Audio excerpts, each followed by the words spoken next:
భగవద్గీత అంటే ఏంది, భాగవతం అంటే ఏంది, రామాయణం అంటే ఏంది, ఇవి చెప్పకపోతే వాళ్ళు ఏం నమ్ముతారంటే విదేశీ మతాలు చూడండి. శ్రేయాన్ స్వధర్మో నిగుణః పరధర్మ త్వనుష్ఠిత స్వధర్మే నిధనం శ్రేయ పరధర్మ భయాపహ అని చెప్తాడు శ్రీకృష్ణుడు. పరధర్మంలో ఏముంటుంది?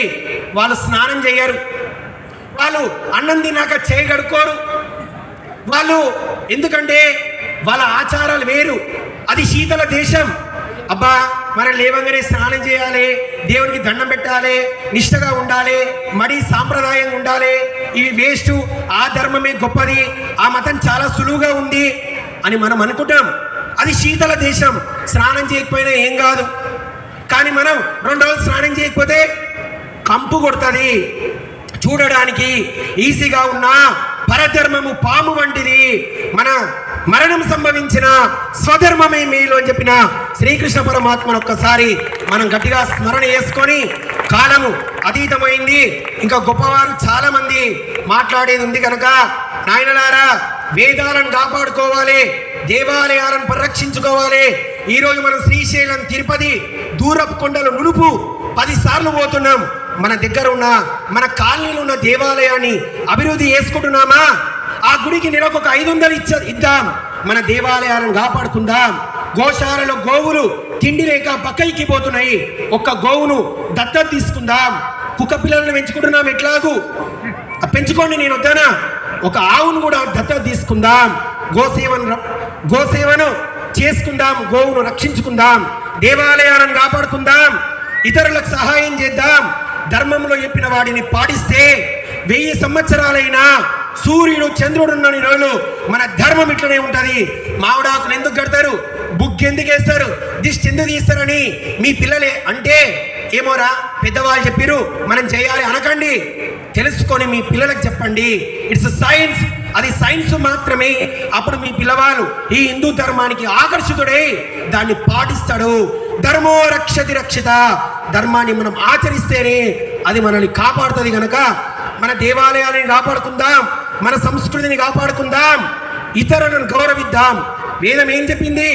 బ్రహ్మం ఎక్కడుంటాడు, పరమాత్ముడు ఎక్కడుంటాడు అంటే ప్రాణం అన్నం బ్రహ్మ అన్నాడు.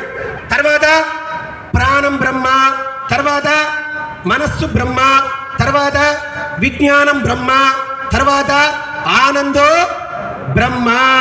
అన్నం తింటే ప్రాణం నిలబడుతుంది, ప్రాణం ద్వారా మనస్సును జయించాలి, మనస్సుతోటి విజ్ఞానాన్ని సంపాదించాలి, విజ్ఞానం ద్వారా ఆనందం కలుగుతుంది, ఆనందంలో అమ్మవారు తాండవం చేస్తుంది.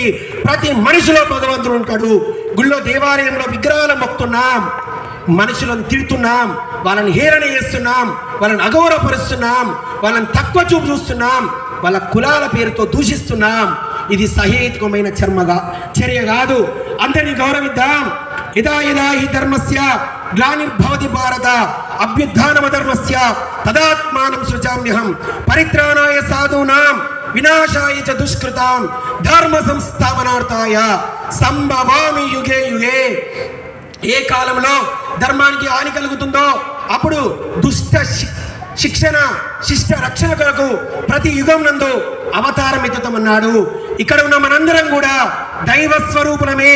హైందవ ధర్మానికి హాని కలిగినప్పుడు ఇక్కడ ఒక సంకల్పాన్ని తీసుకొని నా ధర్మాన్ని నేను కాపాడుకుంటా అని మనము పిడికిలి బిగించి ఒక ఆదర్శాన్ని తీసుకొని ఇక్కడి నుంచి ముందుకు వెళ్దామా? సనాతన హైందవ ధర్మకి దేవాలయాలను రక్షించుకుందాం, గోసేవ చేద్దాం, పక్కవాడికి సహాయం చేద్దాం, ఇతరుల గురించి చెడుగా మాట్లాడొద్దు, అందరినీ ఆదరిద్దాం. ఇవి ఉంటే ఈ ప్రపంచంలో ఏ శక్తి కూడా మన ధర్మాన్ని ఏమీ చేయలేదు.